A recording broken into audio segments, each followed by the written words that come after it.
Picture this. You're at work, HR sends around an email. Don't forget to update your retirement contributions before the deadline. You open the form, and there it is. Two options. Traditional 401k, Roth IRA. Maybe both. And you just stare at it because nobody actually explained this to you. Not in school, not at your first job, not really anywhere. You've heard people talk about both, you've seen the names online, but when it comes to actually understanding the difference, what it means for your money, your taxes, your future, most people just pick one and hope for the best. Some people don't pick anything at all. And that might be the most expensive mistake in this whole conversation. Because the difference between these two accounts isn't just about where your money goes. It's about when the government takes their cut. And depending on where you are in life right now, that timing could be in tens of thousands of dollars, maybe more. Hi, I'm Rishi, and today we're doing something a little different. We're not just talking about what these accounts are, we're talking about the real math behind them, the numbers that most people never actually sit down and work through. Because once you see it clearly, the decision gets a lot easier. Let's get into it. Before the math, let's make sure we're on the same page. A 401k is a retirement account offered through your employer. You contribute money directly from your paycheck before taxes are taken out, which means your taxable income goes down right now. You pay less tax today, but when you retire and start withdrawing, that's when the IRS shows up. Every dollar you pull out gets taxed as regular income. A Roth IRA works the opposite way. You contribute money that's already been taxed. Your paycheck gets taxed first, then you invest from what's left. That means no tax break today. But when you retire, every single dollar you withdraw is completely tax-free. The growth, the contributions, all of it, tax-free. That's the core difference. Pre-tax now, pay later. That's the 401k. Pay now, tax-free later. That's the Roth IRA. Simple concept, but the implications are massive. Here's where it gets real. Let's say you're 28 years old. You're earning $65,000 a year, and you decide to invest $500 a month for retirement. At an average return of 8% annually, by the time you're 65, that $500 a month becomes roughly $1.7 million. Now here's the question. Which account gives you more of that $1.7 million to actually spend? With the 401k, you saved on taxes every year you contributed. Let's say that saved you around $1,200 a year in taxes during your working years. That's real money back in your pocket during your working years. But at retirement, if you're withdrawing $70,000 a year from that $1.7 million, you're likely paying 22% federal income tax on it. That's $15,400 a year for potentially 20 to 30 years of retirement. Do the math. Over a 25-year retirement, you could pay back $385,000 or more in taxes on money you already worked hard for. Now, the Roth IRA. You got no tax break during your working years. But at retirement, that same $1.7 million, not a single dollar of it is taxed. Every withdrawal, tax-free. Every year, tax-free for the rest of your life. So on paper, and in most scenarios for younger investors, the Roth IRA wins the long game. But it's not always that simple. And here's why. The real deciding factor between these two accounts is not just the math, it's your tax bracket, right now versus later. Think about it this way. If you're in your mid to late 20s or early 30s, you're probably not at the peak of your earning potential yet. Your income is decent, but not at its highest, which means your tax rate is relatively low right now. So paying taxes today, contributing to a Roth, isn't that painful. You're locking in today's lower rate and letting that money grow completely tax-free for 30+ years. But if you're in your peak earning years, maybe your 40s or 50s, earning significantly more, you're in a higher tax bracket right now. In that case, the 401k makes more sense. You get a bigger tax break today. And you're betting that in retirement, when you're drawing down, your income and therefore your tax rate will be lower. According to Fidelity's retirement research, most retirees end up in a lower tax bracket than during their peak working years, which is why the 401k still makes sense for a lot of people, especially higher earners. But here's the honest truth.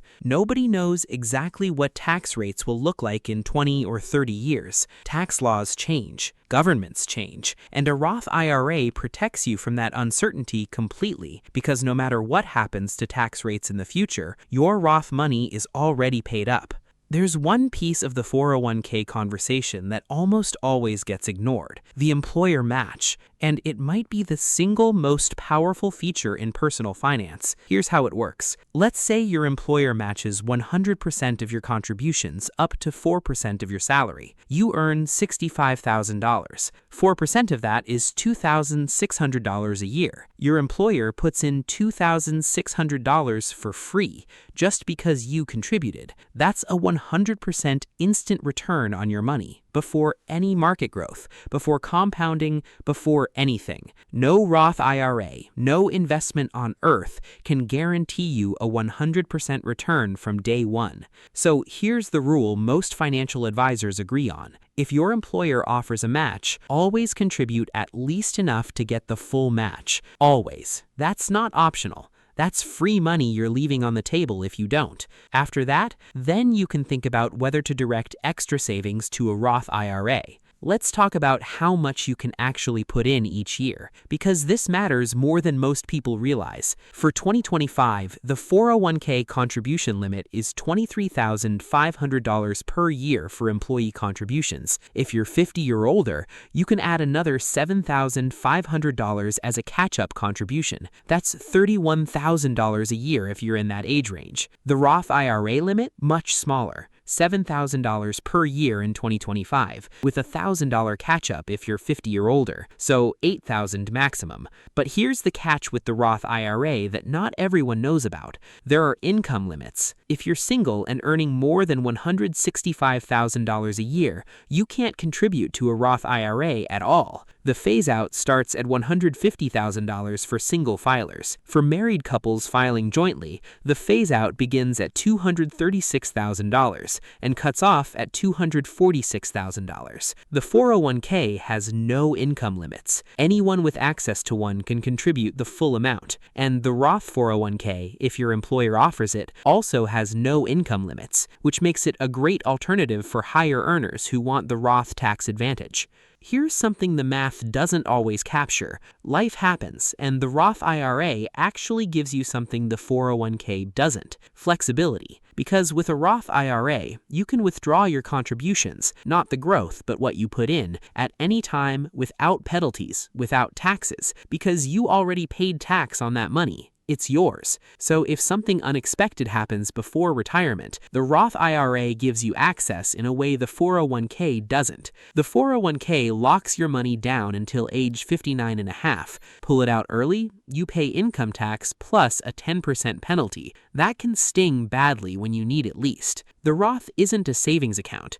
You shouldn't be dipping into it casually, but knowing that flexibility exists, especially in your 30s and early 40s when life can throw curveballs, that has real value. Here's something most financial videos skip entirely. Even when people understand both accounts, they still don't contribute consistently, and the reason is almost always psychological. With a 401k, the contribution is automatic. It comes out of your paycheck before you see it. You don't have to make a decision every month. You don't have to remember to transfer anything. It just happens. Behavioral economists call this automatic enrollment, and research consistently shows that people save significantly more when the default is to save rather than to opt in. The Roth IRA requires action. You have to open the account. You have to fund it manually. You have to remember. And for a lot of people, that extra step is the exact reason they never get started. So if you're someone who knows you won't follow through on a manual monthly transfer, the 401k's automatic structure might serve you better in practice, even if the Roth has a slight mathematical edge. The best retirement account is the one you actually use, consistently, for decades. Here's the honest, practical answer. If your employer offers a match, step 1, contribute enough to get the full match. Always. Step 2, if you're young and in a lower tax bracket, open a Roth IRA and max it out. $7,000 a year. That's $583 a month. Even if you can only do $200 or $300, start. The habit is the most important thing. Step 3, if you still have money to invest after that, go back and increase your 401k contributions because the 401k limit of $23,500 is much higher and there's significant room to grow your tax-advantaged investing. If you're in a higher income bracket right now, prioritize the 401k for the bigger tax break today and consider a Roth 401k if your employer offers one. You get the high contribution limit without the income restriction. The goal isn't to pick one and ignore the other forever. The goal is to use both strategically, based on where you are right now. Let's bring it back to numbers one final time. 2 people, same age, same income, same $500 a month invested. One uses only a traditional 401k. The other uses a Roth IRA. Both grow to roughly $1.7 million over 37 years at 8%. The 401k investor saved maybe $80,000 to $100,000 during their working years. The Roth investor paid those taxes up front. But in retirement, the Roth investor pays 0 tax on withdrawals. The 401k investor potentially pays hundreds of thousands in taxes over a 25-year retirement. On paper, in most cases for younger investors, the Roth comes out ahead. But if the 401k investor also captured a full employer match and invested those annual tax savings back into the market, the gap closes significantly, which is exactly the point. There's no universally right answer. There's only the right answer for your situation. Your age, your income, your tax bracket, your employer's match, your financial habits. Figure those out, and then the decision practically makes itself. So next time HR sends that email and you're staring at those 2 options on the form, you don't have to guess anymore. You know what each one does. You know when each one makes sense, and you know that the worst thing you can do is stare at that form and do nothing, because time is the one ingredient in this equation you can never get back. Every year you wait costs you more than any tax calculation ever will. Start, whatever you can, wherever you are. Your future self will understand the math a lot better when the number in that account is real. If this helped make sense of something that's been confusing for a while, don't forget to subscribe. I'll see you in the next one.